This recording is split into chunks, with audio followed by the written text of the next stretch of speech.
हर साल मानसून आता है और हर साल बिहार डूब जाता है। यह सिर्फ एक आपदा नहीं, एक वार्षिक त्रासदी है जिसने लाखों जिंदगियों को अनिश्चित बना दिया है।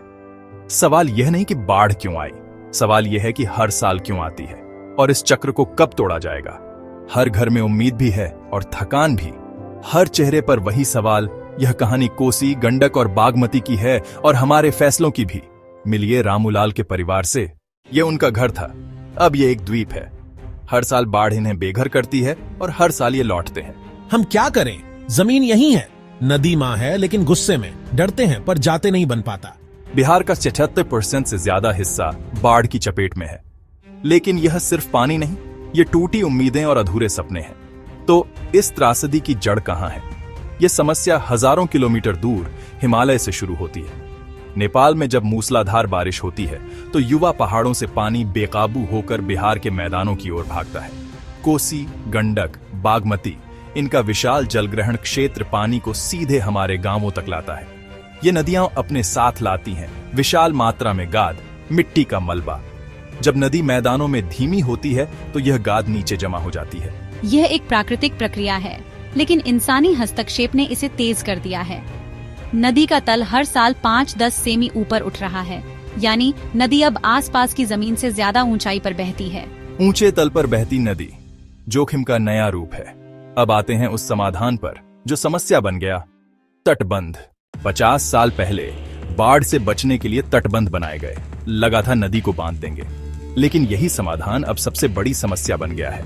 तटबंधों ने नदी को संकरा कर दिया, गाद जमा होने की गति बढ़ी, नदी का तल बाहर की जमीन से 8-10 फीट ऊपर, बाहर जल जमाव, भीतर उठती नदी। यह एक पाइपलाइन बन गई है। जब पानी का दबाव बढ़ता है तो तटबंध टूटते हैं, और जब टूटते हैं तो बाढ़ विनाशकारी लहर बन जाती है। यह मानव निर्मित फ्लैश फ्लड है, हर मरम्मत अगली त्रुटि की प्रतीक्षा जैसा। सड़कें, रेलवे लाइनें और अनियोजित निर्माण पानी के प्राकृतिक बहाव को रोक देते हैं। पानी निकल नहीं पाता और जल जमाव स्थायी बीमारी बन जाता है।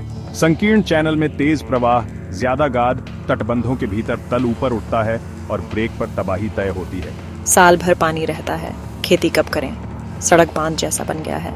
लोग रात रात भर पहरा देते हैं, क्योंकि एक दरार एक गांव को लील सकती है। समाधान को फिर से सोचने का समय है।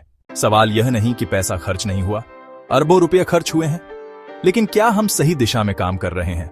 रणनीति बदलनी होगी।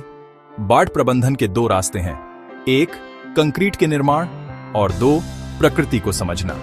हमें दोनों को संतुलित, डेटा आधारित तरीके से मिलाना होगा। नदी के साथ जीना, ऊंचे प्लेटफॉर्म, सुरक्षित पेयजल और मौसमी खेती का अनुकूलन। हमें नदी को फैलने की जगह देनी होगी। फ्लड प्लेन जोनिंग जरूरी है ताकि संवेदनशील इलाकों में निर्माण न हो। पूर्व चेतावनी प्रणाली, सटीक डेटा, तेज अलर्ट और स्थानीय भाषा में संदेश। आपदा तैयारियां, किट, सुरक्षित मार्ग, स्कूलों में अभ्यास। दीर्घकालिक समाधान के लिए नेपाल के साथ मजबूत जल संधि और डेटा साझा करना जरूरी है। हमें नेपाल में हाई डैम की संभावना पर भी विचार करना होगा। फ्लड मॉडरेशन न कि सिर्फ बिजली के लिए। बीमा, फसल विविधीकरण और स्थानांतरण सहायता, कम लागत में बड़ा प्रभाव। संरचनात्मक पर हर साल खर्च करने से बेहतर जोखिम घटाना स्थायी है। रामूलाल का परिवार अब लौट रहा है। अगले मानसून तक वे घर फिर बनाएंगे, खेत फिर बोएंगे, लेकिन मन में एक ही सवाल है, अगले साल क्या होगा? जब तक हम हिमालय से गाद लाने वाली नदियों की प्रकृति को नहीं समझेंगे, जब तक तटबंधों पर निर्भर रहना बंद नहीं करेंगे और जब तक हम प्राकृतिक जल निकासी के रास्तों को बहाल नहीं करेंगे, तब तक यह वार्षिक चक्र जारी रहेगा। यह सिर्फ सरकार की नहीं, हम सबकी जिम्मेदारी है कि बिहार के इस शोक को हमेशा के लिए खत्म करें, एक एक कदम मिलकर। यह डॉक्यूमेंट्री आपको कैसी लगी?